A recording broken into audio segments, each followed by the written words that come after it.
This is an update of where we're at with TC. We had to swap this hose out because it was leaking too much, so we got another one from Arjoy. Right now the pressure on the pump is at 46 psi. Here we're at 42, and now we're down to about 24 on this one. And so this is still the first set of filters. They're 1 micron filters, and this is run all day on TC Arena. Just recently I filled the plate and frame chiller in the plant room, and I swapped everything around. So I did conventional flow through the TC floor to circulate the brine that was in the plant room and get it cycled through, and then shut it down and switched back and ran this for another half hour.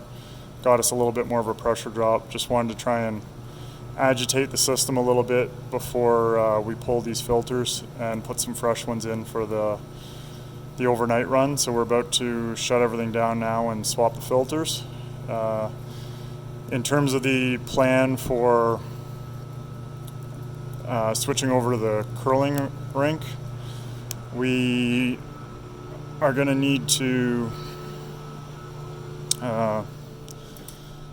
close off the 2 valves that are hooked up there, and then open up. So obviously these will have to be closed off prior to disconnecting. Once these are closed off and the blinds are put on, then we can put these back to open. The curling ones are outside.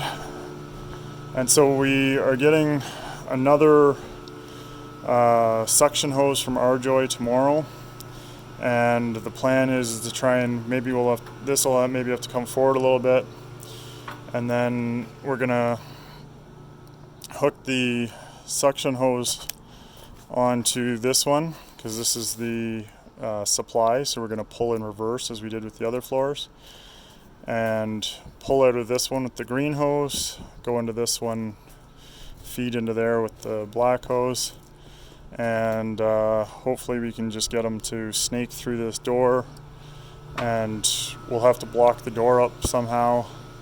There's a hole up here that you could attach a ratchet strap to in order to strap the door shut at night, and maybe put a piece of plywood or something to block it up.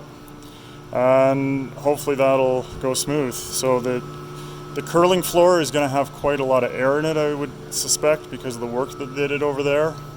So it'd be good to start with this relatively high when starting out the curling. And also you're going to have to add a bit of brine to make up the extra length of pipe that's going to go in. So that green pipe that we're going to add there will require some additional brine mixed in order to fill in that pipe, and then be ready maybe with even a little bit extra in here pre-mixed, so that when you first start up you can make up for any air that goes in there.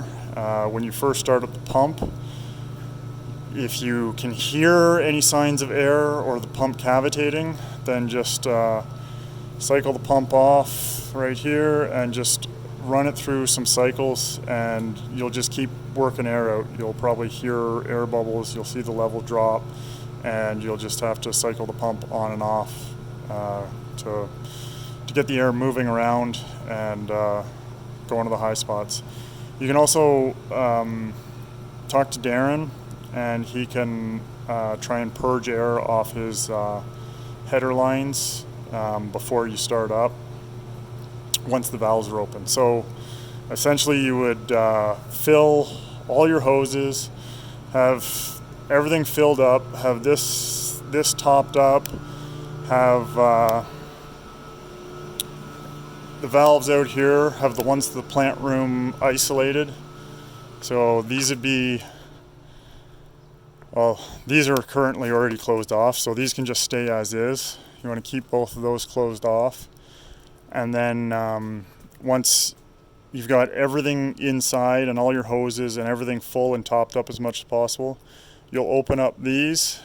And when you open up these 2 valves, you'll probably see the brine level drop.